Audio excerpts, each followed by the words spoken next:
Even during the lively era of the Marx Brothers films at Paramount Pictures, featuring vaudevillian chaos like horse feathers and duck soup, or Mel Brooks parodies such as Blazing Saddles and Young Frankenstein, audience had never experienced the overwhelming number of jokes like the ones in this 80s flick.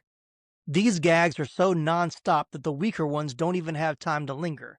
The film is packed with puns, pratfalls, provocations, interplay of foreground and background, double entendres, references to movies, TV shows, and even commercials, along with random acts of silliness and absurdity, including many dad jokes. So be sure to park in the red or white zone and purchase your smoking ticket, but don't eat the in-flight fish meal as Nicholas Pepin and I discuss Airplane from 1980 on this episode of the 80s Flick Flashback Podcast.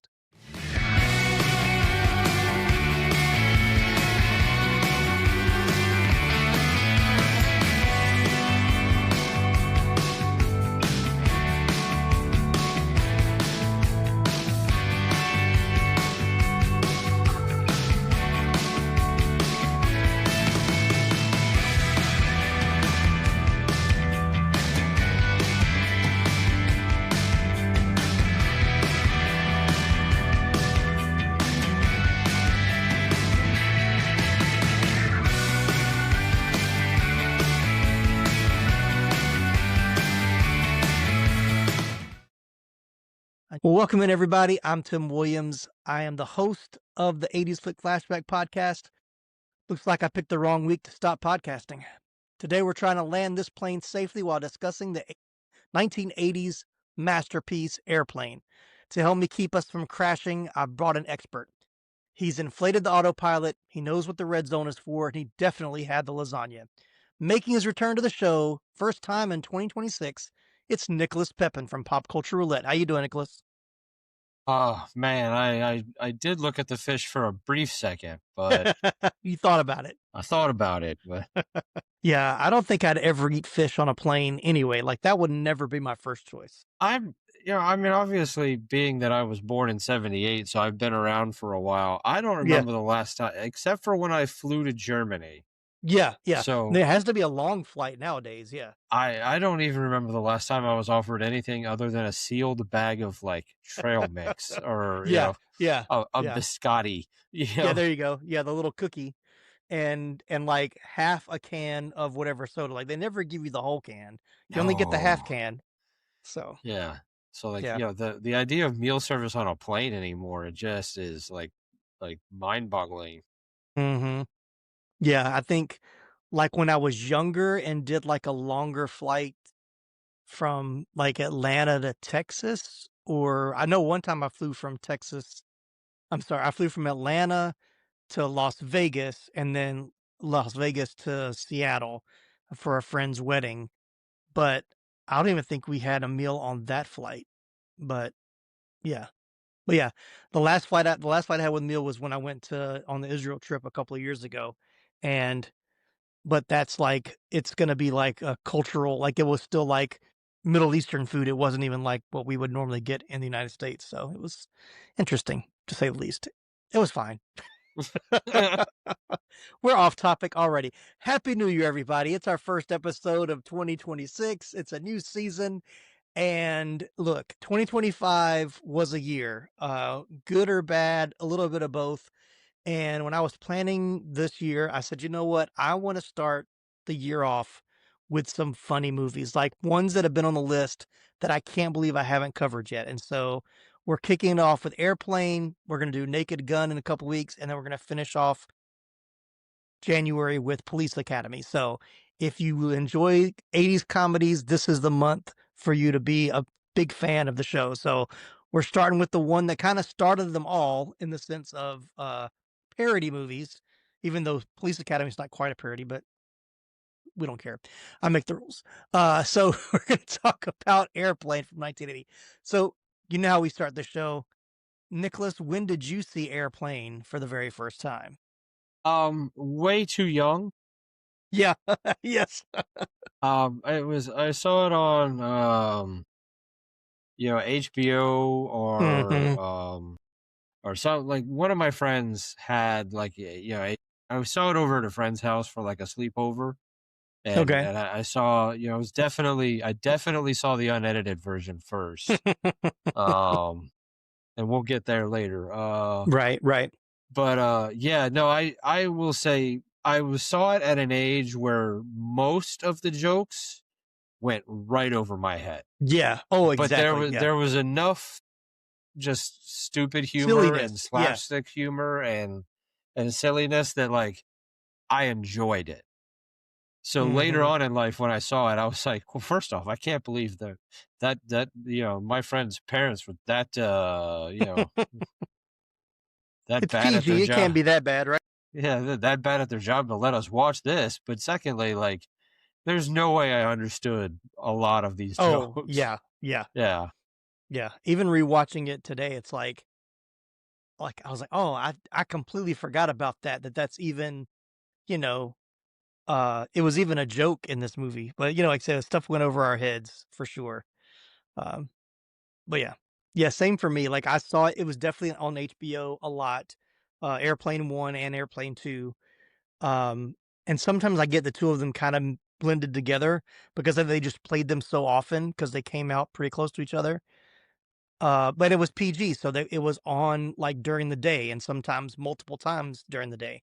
So, yeah, I saw this definitely as a kid, and like you said, much too young. I'm sure like, have a memory of, like, my dad being in the room on, like, a Saturday and it being on, and me and my sister watching it, and I'm sure he kind of, like, moved in his chair a little bit uncomfortably, but he was like, "Maybe they don't realize what's happening." So and it wasn't it's the double entendre stuff, like, it's not Yeah. that explicit, but, besides the full frontal nudity for, like, 5 seconds that I'm sure he probably had a cow about, but it just but it's quick. It happens and you're moving on, so, like, just it's like, don't bring attention to it, and he'll forget about it in 20 seconds, and I'm sure I did, so how long has it been since you rewatched it before rewatching it for the podcast?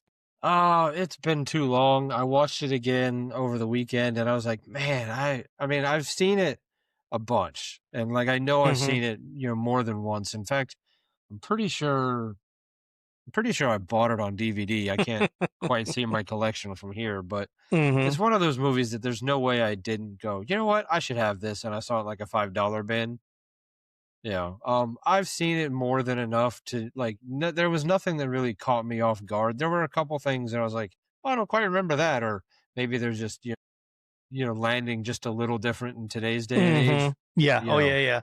But so, I mean, if anything, there's a few jokes that went over my head now because, like, I don't remember or didn't even know the reference then.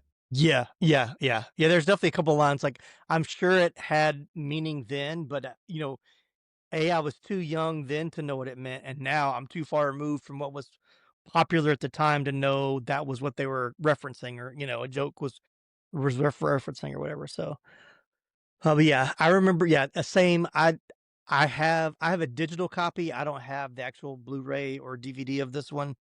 I'm sure I had the VHS for it, or if not, I had it recorded off a cable on a VHS with other, comedies. I bought it on a digital it was in a digital combo pack a couple of years ago, like, Laugh Out Loud comedies or whatever on Vudu, which is now Fandango at home. If you wanna be a sponsor, let me know. Um, and I remember watching it maybe like a year and a half ago, or it's been within the last 2 years, and then I found Airplane 2 on one of the streamers and definitely prefer the first one over the second one, and so we'll focus on this one, but, yeah, so it's been a while for me as well. So it's a new year, we're gonna try a new segment here, we're gonna play a little trivia quiz about the pre-production and how this movie was made. So I'm going to ask Nicholas 5 true or false questions. And of course, those of you listening or watching can play along, see what you may or may not know about how this movie was made. So are you ready, Nicholas? Let's do this. All right. Statement number 1, true or false? The script for Airplane was an original idea that the writers came up with while eating bad fish on a flight. True or false? False. You are correct. The movie is actually almost a scene for scene remake of a serious 1957 black and white disaster movie called Zero Hour, with the exclamation point, just like Airplane has the exclamation point in its title. The writers, Zucker, Abrams, and Zucker, also known as Zaz, watched the original film and realized the dialogue was so melodramatic they didn't even need to change much of it to make it funny. So yes, there are actual segments of this movie that is actual dialogue from these movie Zero Hour that just comes across as being ridiculously funny because it's so overly dramatic. So all right, so he's got one right. Next one. The role of the co-pilot Roger Murdoch was originally written for baseball legend Pete Rose. True or false? Oh, I know it wasn't written for Kareem Abdul-Jabbar. True. Yes. That is correct. Yes, the director originally wanted Pete Rose to play the role. When he had to decline because he was busy playing baseball during the summer shoot, they cast Kareem Abdul-Jabbar instead. This makes the joke about him being Kareem even funnier since he is clearly a basketball player in a pilot's uniform. And also one of my favorite scenes when they're pulling him out of the cockpit and he's got his goggles on and it's like he's still got the pilot shirt, but then he's got his uniform shorts and tennis shoes on, which I thought was hilarious. Oh yeah. So yeah, they actually wrote it for Pete Rose, but he couldn't do it. So would have been a different take for sure. All right. All right. Nicholas is 2 for 2. Here we go. Number 3. The two passengers who speak jive improvise their own lines because the directors didn't know how to write the slang. True or false? I see. True? That is correct. The directors admitted they had no idea how to write authentic jive. They hired two actors, Norman Alexander Gibbs and Al White, and told them, "We're just going to record you talking for about 15 minutes and we'll put that in the script." So they actually, I mean, they told them what they kind of wanted them to say, but they wanted to do it in the jive slang language or whatever. So, which once again, part of the movie that doesn't age very well now, but was hilarious when I was a kid. Yeah, no, I would say the funnier part was Barbara Yeah, Billingsley? Barbara Billingsley. Yeah. being the jive interpreter. Yes. Yes. One of the greatest cameos ever, ever. Yeah, absolutely. All right, he's on a roll. Robert Stack, who played Captain Rex Kramer, was the only main cast member who had previous experience in comedy. False. That is false. The directors intentionally cast actors like Robert Stack, Peter Graves, and Lloyd Bridges because they were famous for being serious dramatic actors who had never done comedy. The joke was that they played the absurd lines with 100% straight faces. Yeah, I think it should have said no previous experience comedy, but yeah, we got it right. Close enough. All right, see if you can get a clean sweep here. Number 5. This one's a little tough. I'll say that from the get go. The propeller engine noise you hear throughout the movie was a sound editing mistake that they decided to keep. True or false? Well, I didn't research that one. I'm gonna say true. Oh, you were so close. It's false. It was an intentional joke. Even though the plane in the movie is a modern jet engine aircraft, the sound effect used for the entire film is the droning buzz of a World War II propeller plane to make it feel more like an old B movie. And also because in the original script they wanted to actually honor a propeller plane instead of a jetliner, but the producers, like the studio said, no, we want it to be on like a commercial plane, not a propeller plane. So but hey, you did good. Got 4 out of 5, man. That's All right, all for right. with no notice because I didn't tell him until right before we started recording, so he didn't have time to study. So let us know how you did in the comments if you played along. How many did you get correct? So all right, so kind of cover the rest of what we didn't cover there. Believe it or not, one of the funniest movies ever made started as a complete accident. The writing trio known as Zaz, Zucker, Abrams, and Zucker were recording late night TV looking for cheesy commercials to spoof for their theater group. By mistake, they recorded a super serious 1957 drama called Zero Hour. Watching the tape, they realized the melodrama was unintentionally hilarious. Airplane isn't just a parody of that genre, it is practically a scene for scene remake of Zero Hour. They actually had to buy the rights to the original film, which they got for a steal of $2,500 just so they could legally copy the plot and the dialogue. After cutting their teeth on the Kentucky Fried Movie, the trio realized they had to direct the script themselves to get the timing right. Paramount Pictures agreed to make it, but there was two negotiations.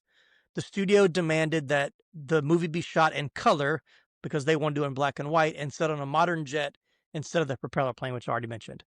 The writer's demand was, in exchange, they insisted on casting serious dramatic actors like Leslie Nielsen and Robert Stack rather than comedians.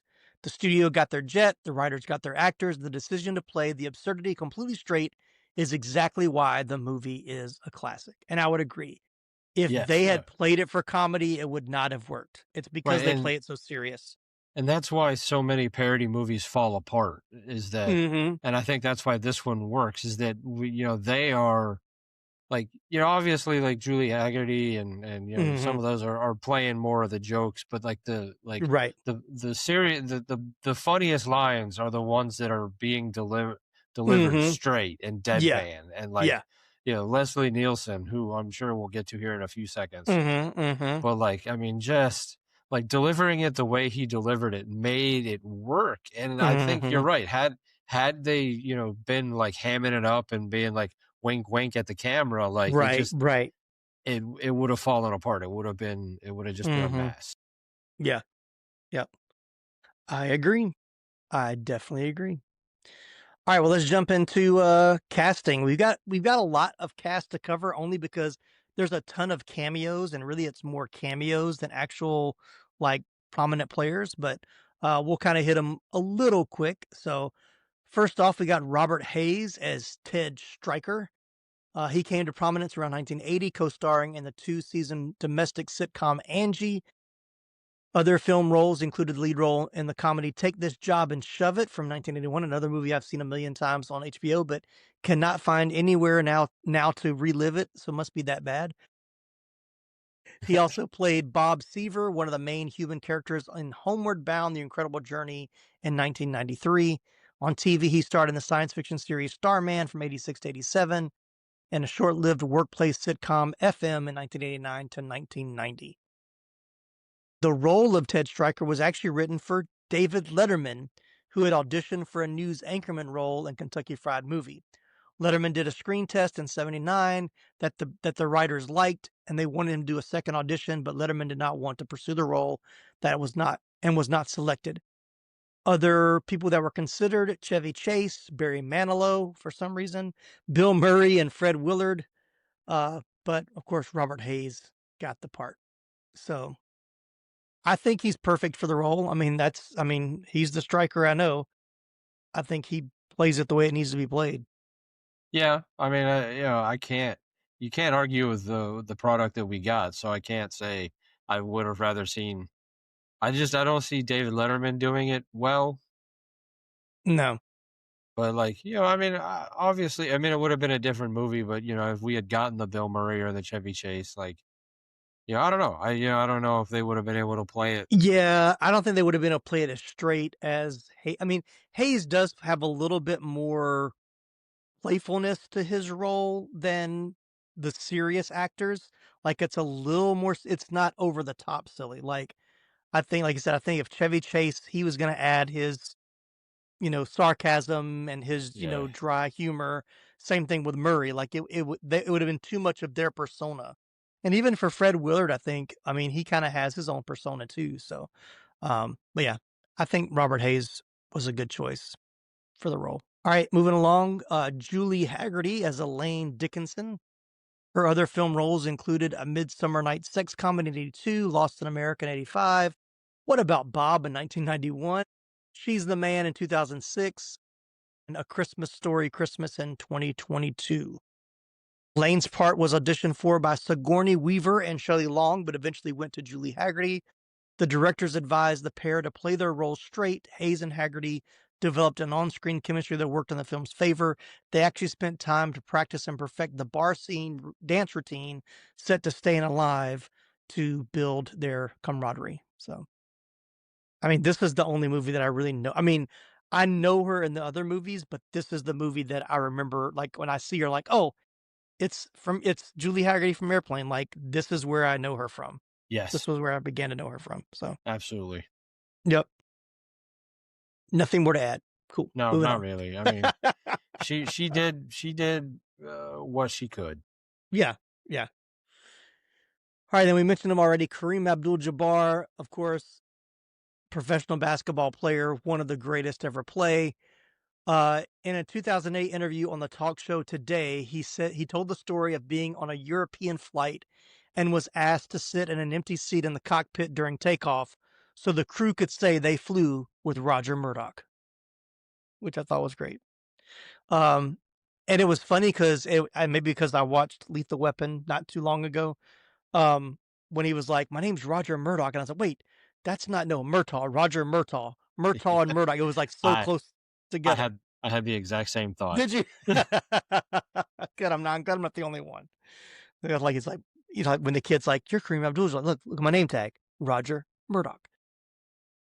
So, and once again, as a kid, I mean, I knew who Kareem Abdul-Jabbar was. I mean, he was one of the most popular basketball players at that time, and is still one of the most popular basketball players, even, you know, for someone who's not a huge basketball fan. Um, but yeah, just putting him in that role was fun. And I didn't put this in the notes. I'll real reference it here though. The reason they had an athlete as one of the as the co-pilot is because in another one of the movies they were spoofing, there was actually a professional sports person that had a bit part in one of the movies as a co-pilot. So it was Okay. like, let's just go ahead and get somebody who's like actually people know as a professional, baseball. I mean, a professional athlete. I think the other person was not as well known. So I just thought that was like, it was on purpose. It wasn't just like stunt casting. So, I mean, I feel like there are so many jokes that like even like people who've watched this movie 100 times probably still don't get all the ones that they put in mm-hmm, there. It's just there's so many, and you have to watch it. I mean, I mm, feel like I was watching stuff this time. It's like I've seen the movie like yeah, a good handful or more times, and it's like mm-hmm, I know, man, you because you just watch things in the background or mm-hmm. Oh yeah, there's so much stuff in the background, or just yeah, or just they're it's quick.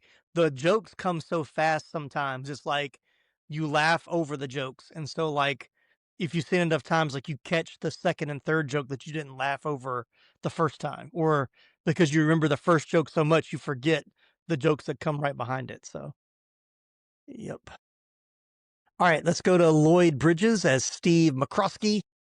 He was the father of four children, including the actors Beau Bridges and Jeff Bridges. He started his career as a contract performer for Columbia Pictures, appearing in such films as Sahara in 43, A Walk in the Sun in 45, Little Bighorn in 51, and High Noon in 52. Of course, after this, he demonstrated his comedic talent in other parody films like Hot Shots, one and part two. So yeah, I mean, he was great. And it was his children that actually told him to take the part. They're the reason he did. He didn't want to do it at first, and they're the ones that advised him to do it. So he's great in this. I love him in Hot Shot, the two Hot Shot movies. He just takes it to another level in those movies. yes, All right, and then we got Peter Graves as Captain Clarence Over. I'm gonna go ahead and do it. I still I think of this at least 4 or 5 times a year when they're in the cockpit, and I got it. Yeah. Uh, I have so many lines that I want to mention. Go back to because I want to say it right. Yeah, we have clearance, Clarence. Roger, Roger. What's our vector, Victor? Like I want to say that before we go on a road trip to my family, and they're not going to get the reference. But like, I just we have Clarence. We have clearance, Clarence. Roger, Roger. What's our vector, Victor? So yeah, but he's playing over. Kept. Where'd he go? Captain Roger Over. Yeah, Roger over. Yeah, Roger, Roger. All right. So he's most known for playing Jim Phelps in Mission Impossible, the TV series. I know him from this movie. uh, he initially dismissed the script as "quote unquote" disgusting crap. After rejecting the offer to his agent, Graves said he received a call within an hour from producer Hawk Cook asking to meet to discuss the movie, which Graves accepted. By the end of the meeting, Graves had lightened his tone once he understood that, like Leslie Nielsen and Robert Stack, he would really be playing a spoof of himself and nothing about the absurdist comedy was to be taken seriously. However, he still objected to playing a character who was attracted to young boys and did not commit to the movie. He later signed on because his family and friends who had read the script and thought the role was hilarious eventually talked him into accepting the role. Yeah. Once again, another problematic part of the movie, but still hilarious. Yeah. You ever been to a Turkish prison? You like gladiator films? Yeah. Yeah. Oh, man. But it's just, because it's so serious, like and then once again, the subtle overtones, once again, were taken from another, like that, like not the exact same lines, but like questions being asked of a kid up in the cockpit from the pilot seemed like borderline. Why is he asking these kids these questions in another movie? Which is why they decided just amp it up for the spoof, which once again I think is even more hilarious. Makes it even more fun. All right, moving along. We're almost there. Leslie Nielsen is Dr. Rummick. Nielsen made his acting debut in 1950. He was in movies like Forbidden Planet and The Poseidon Adventure as a dramatic actor, and then he got this one, and it changed his life, as he's even said. And he went on to be in the Naked Gun movies, which we'll cover the first one in a couple of weeks. So, I mean, he was the definite standout in the movie as far as like the serious actor, like breaking out. I Yes. mean, and of course, the most famous and infamous line, uh, "Surely you can't be serious. I am serious, and don't call me Shirley." I mean, that's, you know, without Nielsen's delivery, would it Oh, be as yeah. funny as it is? Yeah. I mean, I've people quote that, and I feel like most of the time they don't even know they're quoting it. Yeah, yeah. Have Like, no or they've idea where. never seen the movie before. Mm-hmm. Mm-hmm. Yep. They don't understand that reference, but we know. And then we got Robert Stack as Captain Rex Kramer. He starred in ABC television series The Untouchables from 1959 to 63. And later, we knew him in the mid to late 80s as the host of Unsolved Mysteries from 1987 to 2002. David Zucker felt Stack was the most important actor to be cast since he was the linchpin of the film's plot. Stack initially played his role in a way that was different from what the directors had in mind. They actually showed him a tape of impressionist John Byner impersonating Robert Stack. According to the producers, Stack then began doing an impression of John Byner, doing an impression of, of Stack. But they got him to tone it back down. They actually told him to play it more like the Elliot Ness character from The Untouchables. So that's why there's a lot of scenes of like long monologues of him like giving a grand speech, because that's what he's known for in the Untouchables TV series. So, which I thought was great. So, uh, a name that I would not know, but a character I will never forget. Steven Stucker as air traffic controller Johnny Henshaw Jacobs. He was a scene stealing member of the cast of the Madison, Wisconsin Kentucky Fried Theater, which is where the Zucker brothers and Jim Abrams came up with everything. He also appeared in their movie, the Kentucky Fried Movie in 1977. It led to a supporting role in Airplane 1 and 2. For the first film, the writers gave Strucker the straight lines for his scenes and let him write his characters off the wall responses. Uh, so yeah, he ad libbed most of his lines, which is very evident. I mean, it's all just very quick improv stuff. One of my favorites is the map. What do you make of this? Ooh, I can make a hat, or maybe a. Hi, it's Sam Reinhart from the Florida Panthers. It's a hat trick! Sam Reinhart! Watch as we take on the New York Rangers in the 2026 Discover NHL Winter Classic in Miami. The NHL Winter Classic is coming to the Sunshine State. Ring in the new year with me in Miami. Catch all the action on January 2nd at 8 p.m. Eastern on TNT and HBO Max. That's January 2nd at 8 p.m. on TNT and HBO Max. For tickets and more info, visit nhl.com/Winter Classic. Yeah, he's one of the few people in the movie who are just hamming it up and are not Yes. delivering everything straight. I mean, I would say Yes. Julie Haggerty maybe to some extent, Yeah, but not as much as him. not as much as him, but took it. he's the one person they were just like, all right, you go do whatever, Mhm. and everybody else is going to stay straight, which makes those scenes even funnier because Mhm. like Robert Stack and Lloyd Bridges are staying so straight and so like, dead face, and he's over there like plugging stuff out, taking things in and out of the wall socket, and Yeah. Yeah. And then in the was it when he's wrapped up with the foams, it's like, it's a twister, Annie M. Yeah. I remember that, laughing as a kid. One of my another one that had to be ad-libbed was bad news, the fog's getting thicker and Leon is getting larger. He grabs the other guy and starts shaking him. Oh my gosh, that makes me so much. He just makes me laugh. He's one of my favorite parts of the movie, for sure. So, all right, moving into more of the cameos here. Jonathan Banks is a guy that you would know. He plays Gunderson. He was in Beverly Hills Cop, Armed and Dangerous, Under Siege 2, Dark Territory, Identity Thief, and The Commuter. So if you know who Jonathan Banks is, he's one of the Gunderson. He's one of the air traffic controllers, I think.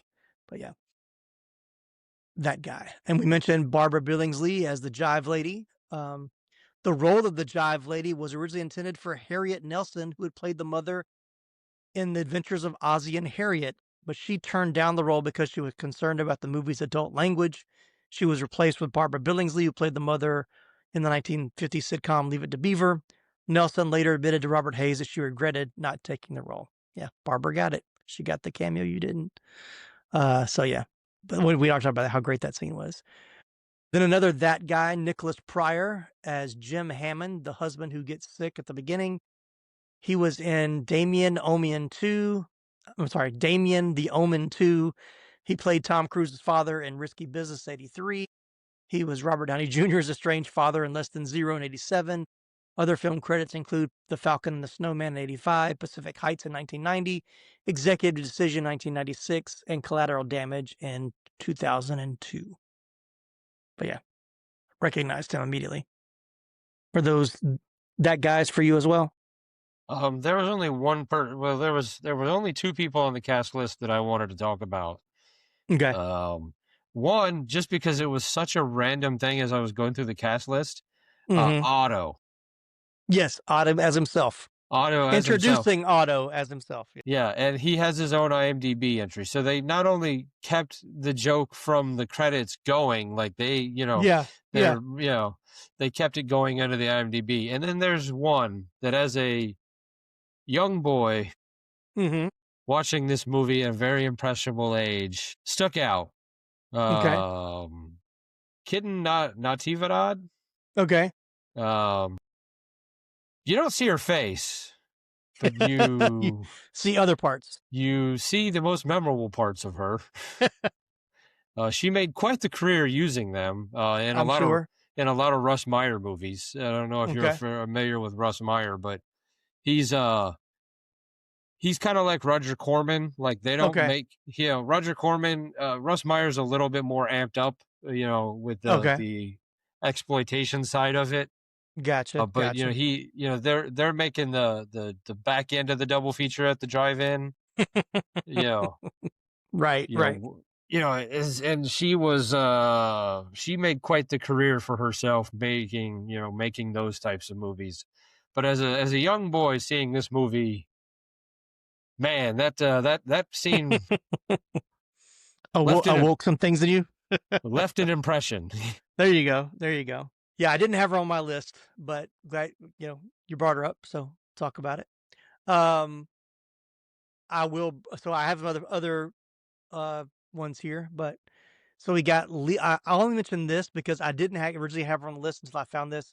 Lee Bryant plays the wife of the husband who gets sick, Jim Hammond, who thinks aloud. Jim never has a second cup of coffee at home, which was a parody of a real Euban coffee commercial that was popular at the time, which I kind of remembered even watching it today. I was like, I think they're referencing like a commercial.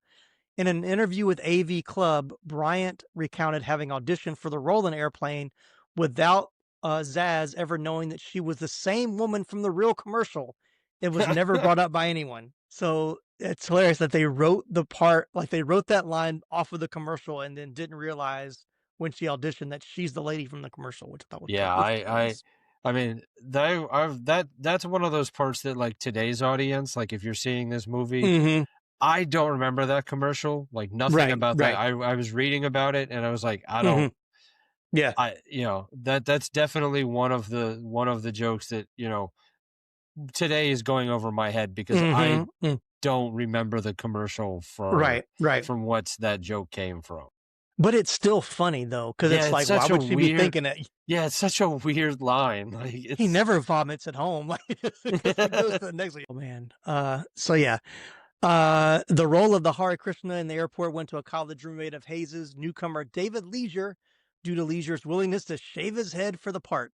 It would be several more years before Leisure landed his breakthrough role as Joey Zuzu in the popular TV commercials. And he was also on the TV show Empty Nest that came on later in the 80s. But I remembered him as Joey Zuzu in the Yep, Zuzu commercials. So. I remember those. And of course, me being an avid fan of The Love Boat, I definitely recognized a small part Jill Whelan as Lisa Davis, the girl that's in that's being transported for medical reasons. Of course, she played Vicky Steubing, the daughter of Captain Steubing, in 6 of the 9 seasons of The Love Boat. Um, that's another one of my favorite scenes where and for a long time I thought the stewardess was the same actress that played Julie on the Love Boat, but it's not. They look very similar and they talk very similar, but she's not the same person. And she really didn't do much after this movie either, which I was kind of surprised by. She's not on the list. Um, the singing nun is Maureen McGovern, who sings the theme song to the sitcom Angie, which Robert Hayes was co-starring on at the time of the filming. But her appearance in the movie is to poke at her having sung the Oscar-winning theme song for 2 classic disaster movies, The Morning After, which was in the Poseidon Adventure in 1972, and We May Never Love Like This Again from the Towering Inferno. So you get the lady that sang the theme songs from disaster movies to be in the movie, to sing in the movie. I mean, they knew what they were doing. Yeah. Even if we didn't know, like, it's just learning that makes it even more funny. So, and then what she's singing, when she's singing respect to the guys, the jive talking guys, which was hilarious too. And he just keeps throwing up. It's like he's probably throwing up more by the way she's singing it uh, than by being sick. And I did not know. I watched the credits because I knew there was an extra scene at the end of the credits. I did not realize that Otis Redding actually wrote the song "Respect." I mean, I know it's a Aretha Franklin song, but I had no idea he was a songwriter. But I saw that on the credits. So I think I actually knew that because it was one of those like on a trivia contest recently. it would have to. Yeah, I could see that being on a uh, trivia night or a trivia show. Yeah. But yeah, that's one of those things like, oh, she didn't write it or didn't, Yeah, like just that it was him that wrote it. Like I know right, him. yeah. I know him as a singer. I didn't really know him much as a songwriter. So all right, we're gotta moving on. We're running long. All right, so Ethel Merman has her cameo. We'll mention her. If you don't know who Ethel Merman is, she was huge in musical theater.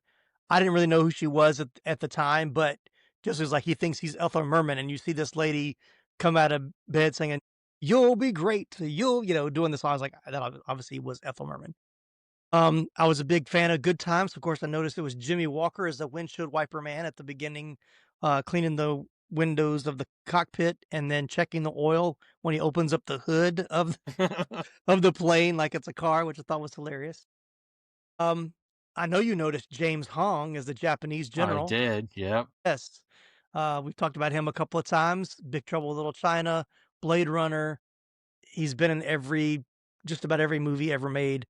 Um, yeah. So the great James Hong, who's still doing his thing today. So, all right. So last little, I wasn't going to add them, but these are too good not to put in here. So for the red zone, white zone send up of curbside terminal announcements in which public address announcers Betty and Vernon argue over the red and white zones, Zaz went through the usual process of auditioning professional voice actors, but failed to find ones who could provide the desired authenticity. Instead, the filmmakers ultimately sought out and hired the real-life married couple who had recorded the announcement tapes that were being used at Los Angeles International Airport at the time. They actually lifted some of their dialogue directly from the 1968 novel Airport, written by Arthur Haley, who had also written Zero Hour script. The lifted lines included ones about an unwanted pregnancy. David Zucker said the couple got a kick out of it. So, yeah. I was serious. It's a real husband and wife couple that Yeah. actually does the announcements that did that. But when the movie starts and they start, like, I'm waiting for it. Like, that's one of the jokes that Yes. I'm waiting for, like, for them to start having, no, the white zone is for, no, the red zone's always been the part for the, for the passengers. So, and the last one, the last cameo, which I did not know this, I did not know who this person was, but I get the joke now. They got businessman, Republican politician Howard Jarvis to make a cameo appearance. Jarvis, who was well known in California at the time for getting his tax policy Proposition 13 passed in 1978, plays the patient passenger who gets into Ted Stryker's cab at the start of the movie. He then spends the entire movie sitting in an empty cab with the meter running. He also has the final line, which he says after the end credits. He looks at his watch and says, well, I'll give him another 20 minutes, but that's it. The joke being that Jarvis was wasting money while being known for his stance on fiscal responsibility and limited spending. Which without knowing that, it's Yeah. still funny. It's But still funny, right? learning that when I was doing research for the movie, I Yeah, was like, yeah. okay, I feel like even at that time, like most people missed that joke. You have to know really who he is, yeah. And at that time, who stayed to the end of the credits? Right. Like, a Yeah. post-credit scene was not what we know of it today, so, like, I honestly I mean, I remember staying for Naked Gun and watching the credits because the credits had, like, somebody had told me, like, "You gotta stay for the credits because there's gonna be jokes in the credits," which there were. There weren't as many in this one, like, I did watch the credits to see that, but I don't think I ever remembered that there was an extra credit scene or end credit scene in this until, the last couple of times I've watched it, so. Yeah. And there are like peppered jokes in the after credits of like, Mhm. extra rules or, like the adding "so there" at the end of the Yeah, FBI yeah. warning, which actually got them in a little trouble. The Yeah, FBI was a little mad yeah, about that, but they were like, I did "Too see late to that. take that back now." Right, like, there's no way we can take it off of all of the copies at this point, so, yeah. Alright, well, I think we've covered the cast pretty well. You covered the ones I missed? Or was there anybody else that I missed that you want to talk about? No, you've pretty much covered everybody that I would care to talk about. So As I usually do. Alright, let's talk about iconic scenes. So if someone says I don't know if I should ask this question to you. If someone says airplane, what's the first scene that pops in your head? well, the first thing that pops into my head is well, we've already covered the "Surely You Can't Be Serious."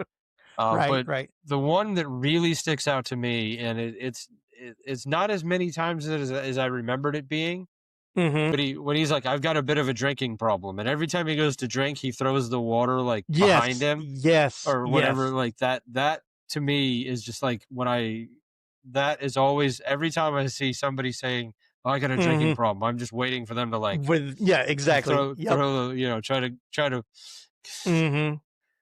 like Yep. that part, that one. Um, oh, it's your first time? Oh, yeah, I'm a little bit nervous. Oh, it's your first time? No, I've been nervous before. Yeah, many times, yeah, Many yeah. times. Those lines are great, like the ongoing thing about, um, he's in the cockpit. What is that? Well, it's the little room at the front of the plane, but that's not important right now. It's Yeah. like all those little, like, We uh, got to get this man to the hospital. What is yeah, it? what is Well, it? it's a It's building but that's where not they important take right their now. yeah, like that running joke is really is good too, yeah. Yeah, iconic scenes for me is, and we're kinda mixing them together, favorite scenes, is the hysterical lady, and then they start Oh yeah. Yeah, slapping the lady. that's So that always stands out to me, and there's actually a story with that one. I'm gonna go to that one. The "I gotta get out of here" scene where a stewardess tries to calm down a hysterical passenger was actually improvised on the spot. The original scene, once again based on a scene from Zero Hour, only called for the stewardess to try to calm her, and then another passenger tells the stewardess that he will handle this and then slaps her with the joke ending there. but Lee Bryant, playing the hysterical woman, suggested to the directors that the gag should be extended to bring in other annoyed passengers, forming a slap line. Although they liked the idea, they were hesitant to do it, fearing Bryant might get hurt, but she agreed to it and even added in props like the boxing gloves, the tire iron, the revolver, which is hilarious.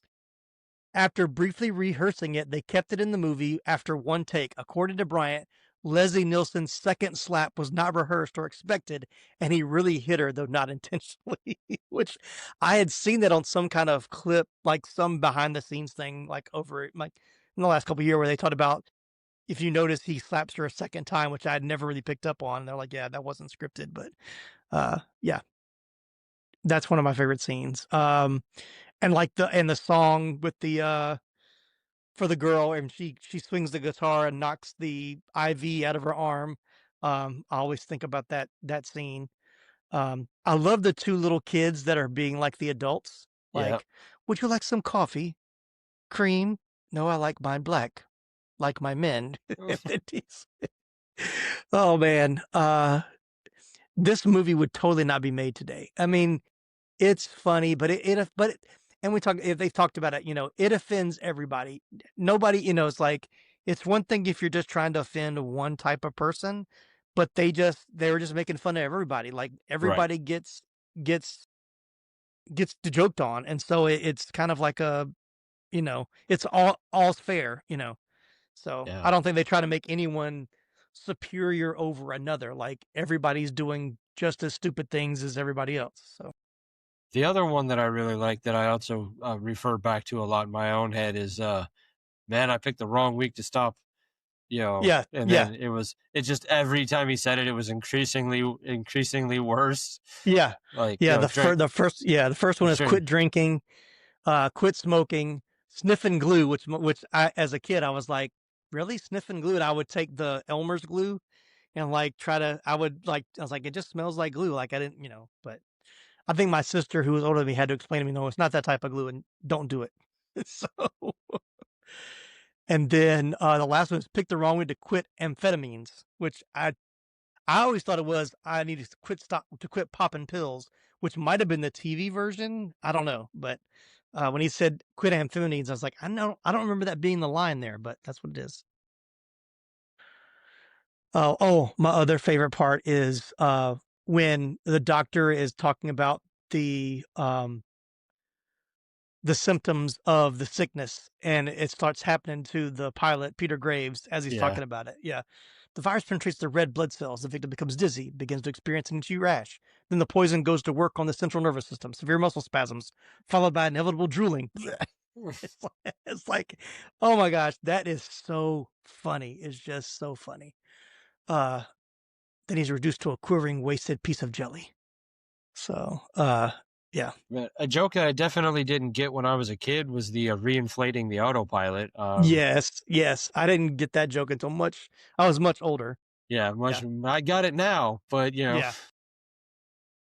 I did get when they detach the autopilot and it's floating around and then it comes up behind Julie and where he's holding her. I was like, I knew that was a bad thing when I was little. Like I shouldn't even see that. Shouldn't see that. You know what? Like it's so forgotten because like immediately after it's just the opening of the movie Mm-hmm.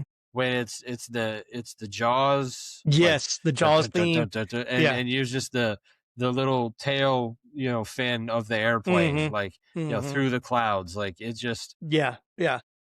Like, because I mean, it's just, and then so much stuff at the beginning of the movie in the airport, like when they're walking through the security line. I'm like, oh, do you got any metal? And he takes his hand off, and then he takes his foot off.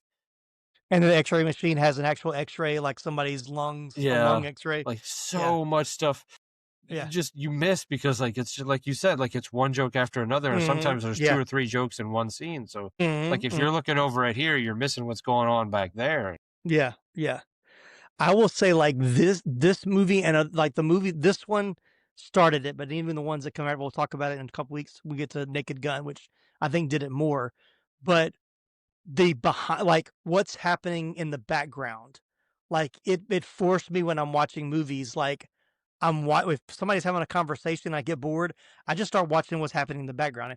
Most of the time, there's nothing that's intentional there, but like those kind of scenes that are written, like they'll do it now, like they did on Started Out Live here recently where they've done a skit where it's just two people talking, but there's all this stuff happening in the background. And there's a very popular one from In Living Color that I think was on their halftime special where there's like a news interview happening, and then Jim Carrey realizes there's a camera. And so he's behind them, like making faces and being silly, but they're having this serious conversation. But you're totally oblivious to the conversation in the front because you're focused on what's happening in the back. So like for them to have those kind of scenes where, like I said, like the scene in the cockpit where the pilots are having this conversation, but Jimmy Walker is like treating it like a Yes. car, cleaning the windows and checking the oil, and then he falls off the ladder. Like that's all happening in the background that you're paying attention to. I can't tell you what any of that dialogue is the pilots are talking about because that's not the focus. But Yeah. that kind of comedy. This is the movie But that got me into that kind of But stuff. it's really hard to pick iconic over Yeah. favorite because there's Yeah. so many iconic Yeah. from this movie, and Yeah. it's just. I mean, I literally have one page in my notes of just lines that I wanted to talk about, and I had to stop. I was like, I'm gonna have half the movie of the funniest lines that I remember, I or was lines writing that a I bunch remember. of stuff. I was writing a bunch of stuff down, and then I went back and I wrote so many jokes. It's hard to pick. It is my great honor to welcome you all to Starfleet Academy. There's never been a better time to enroll in Star Trek. It's our job to prepare you for the unimaginable. To the land, cadet! In high-pressure situations, positive reinforcement is crucial to one's success. You're doing a great job. This is what we train for. These friends of mine, they all live for something bigger than themselves.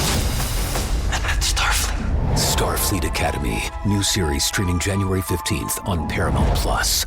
Yeah. Yeah. Yep.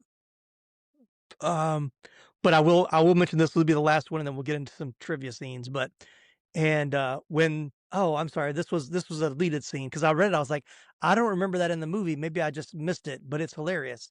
So there's a cutting room floor scene where they're going into the nosedive, and Elaine says, "Ted, the altitude, we're falling. Ted, we're falling. The mountains, Ted, the mountains." And Ted says, "What mountains? We're over Iowa." And she says, "The cornfields, Ted, the cornfields." Which I was like, that's great. So I just realized it said that was a cutting room floor scene that didn't make. I was like, obviously Yeah, I this is don't the last remember time I watched that. it. Yeah, so that was a good line. So all right, well, let's jump into some trivia, some other scenes. For the famous scene of the Boeing 747, once again, iconic scene, crashing through the large windows, which I love. It's he's guiding the plane in with the flashlights, and the guy says, "Hey, where's the where's the whatever?" He moves his lights to go the other direction. Of course, the pilot follows it. Um, but producer John Davidson mentions in the Blu-ray extras that after the movie, he received numerous letters from various pilots telling that they had come very close to reenacting that very scene in real life, with some pilots admitting they had come so close as to touch the glass with the noses of their airplanes. Ooh. Oh man. This one I did not know. This was kind of interesting. When discussing whether the flight is in radar range, an air traffic controller is instructed to quote unquote check the radar range. He immediately stands up and opens a microwave oven. This is a nod to the Amana radar range, one of the first successful in-home microwave ovens. Microwaves used for cooking was accidentally discovered during its early development for locating aircraft when a scientist walked through a beam and found his chocolate bar had melted in his pocket. So the name radar range is quite literal, which once again, totally over my head. But it made me think of another scene where you're looking at the air traffic controllers, and the guy in the background opens up one of the circular screens, and it's like the dryer, and he's pulling out his laundry from the dryer. Yeah. You remember that part? Yeah. Yeah, I do remember that one. Yeah. Oh man. So radar range, that was true. The first 2 days of the movie's gross covered its entire production budget. So yeah, it did well at the box office, which we're getting to next. So any other trivia things? There was a lot that I tried to keep it short. Was there anything that you might have read that you wanted to mention? No, nothing that I we've covered everything I wrote down on my notes. So Okay. All right, cool. We're wrapping it up. So let's talk about box office. Airplane opened on June 27, 1980, in 7 theaters in Toronto, grossing $83,000 in its opening weekend in 7 theaters. It also opened in 2 theaters in Buffalo, New York, grossing $14,000 in first week. It then expanded on Wednesday, July 2nd, to 705 theaters in the United States and Canada, grossing $6 million in its first 5 days of wide release, finishing second for the weekend. Overall, it grossed $83 million in the U.S. and Canadian box office and returned $40 million in rentals, making it the 4th highest grossing film of 1980. Which is why they made a sequel so fast that that Zaz hadn't wanted nothing to do with, and it's very evident because it's not good at all. They're on a space shuttle instead of the airplane. Yeah, it's been a long time since I've yeah. seen the second one. It's a lot of recycled jokes from the first one, which was what most sequels were, especially early '80s. Like a comedy sequel, that you're just trying to recycle the jokes in a different setting, and that's pretty much what they did. It's really bad. All right, it's time to take a look at how well this '80s flick holds up today. It's the rewatchability nostalgia meter, patent pending. It's our way of measuring how enjoyable a movie is for repeat viewings along with the waves and nostalgia it brings. Here's how it works. It's a 1 to 10 scale. Any number between 1 and 10 will do, but here are a few parameters to help you decide. At the bottom of the meter with a number 1 is I saw it once and that was enough. Right in the middle is a number 5, which is a good rewatch every couple of years. And the highly coveted number 10 at the top of the meter is highly rewatchable and full of nostalgia. So, Nicholas Pepin from Pop Culture Roulette, where does Airplane rank for you on the rewatchability nostalgia meter? Having admitted that I haven't watched this movie in a while, means I shouldn't do this, but I'm gonna do it anyway. I'm gonna have to give this one a 10. I mean, okay. it's. I mean, yes, I get that part of it's dated and some of the stuff, maybe some of the jokes don't hold up as well, but like it's still so infinitely watchable. And yeah, I mean, like I think a new watcher could sit down and watch it today, and yeah, there's gonna be a fair amount of jokes that go over your head because. Even as a, granted, I probably saw it in 85, 86. So it was already a 6 or 7 year old movie by the time I saw it. So there's a lot of jokes that, like, I've never seen 0 Hour. I've been aware that movie existed because of this. right. I've never bothered to hunt it down. I've seen a bunch of the other movies, but it's this unfair or fair, however you want to say, is the movie that I think pretty much every parody movie, for me anyway, is judged off of. There's a couple other, most of them are Mel Brooks, but there's a couple others that like I put in this category. Like it's like when I sit down and watch any of them, and I'm not going to name them because I don't want to throw people under the bus, but like when I watch when I watch a lot of the modern parody movies, or that early mid 2000s when like there was a whole there was a resurgence of the parody movie, and it's like you guys don't like you missed the memo, like you didn't like you can't just make a joke to make a joke, like you have to there has to be some research, like the having a radar range in the back. Like, or making a random reference to a coffee commercial that only half the audience is gonna know. But it's still funny whether you do the commercial or not. Right? Yeah, making sure that the joke lands, not just going, we said it funny, and nudge, wink, wink. I mean, Ted Stryker looks at the camera once the entire movie. The rest of having Leslie Nielsen play it straight made it so much better. And so like I said, it's unfair to other movies maybe or not, I don't know, but this one and maybe Spaceballs and the movie that we're going to be covering in a couple weeks, Naked Gun, are the movies that I use to judge all other parody movies. Yeah. And I would even say like Mel Brooks changed how he parodied, I think, after this. Like Spaceballs wouldn't have been Spaceballs, or Robin Hood Men in Tights are very different than like Blazing Saddles Yes. and even like History of the World Part 1 that came out the next year. Right. So like he leaned into a lot of what Zucker and Abrams did in this, that established in this. So Absolutely. yeah, I think it changed the way parodies were done for sure. So yeah, but for that I have to give it a 10. I really Yeah. do. Yeah. I can't give it a 10 like only because it's the rewatchability, the nostalgia is really brings it up high, but I'm like you. It's highly rewatchable, like I should watch it every year. So I'm going to give it a 9. I'm like right there at it. I just can't quite give it the 10 because it's not one that I've watched over and over and over again, but um it's still enjoyable. I had a good time watching it again today. And it's one of those movies, like, we watch it, we talk about it, and, like, as soon as we finish talking about it, like, I wanna go put it in and watch it again. Like, I wanna go back and rewatch it just after Yeah, talking about it, so. absolutely. Alright, well, let us know where you think Airplane should rank on the rewatchability and nostalgia meter for you. You can send us an email, let us know on social media, or you can leave us a comment right here in the YouTube if that's where you're watching this episode. So, alright, Laramie, not Laramie, I did it again, doggone it. All right, Nicholas, thanks so much for joining. What's going on over at Pop Culture Roulette, kicking off 2026? What you got going on? We'll be coming off our hiatus here pretty soon. You know, with the holiday season, it was a little too much. I think we're gonna start off, or we already maybe did. Look back at 2025, like what we really liked about it, and then probably the week after we'll do like a look forward to what's on tap, what's scheduled, what we think might be coming up. And then we'll go back to the normal, just random, inane nonsense that we like to do over at Pop Culture Roulette. Probably a couple. By that point it'll be in a month since we've done a bracket, so we'll probably be itching to do one again. Yeah, yeah.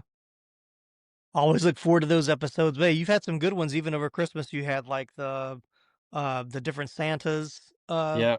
episode, which was good. So, yeah, I can't remember the last. What was the most recent one you did?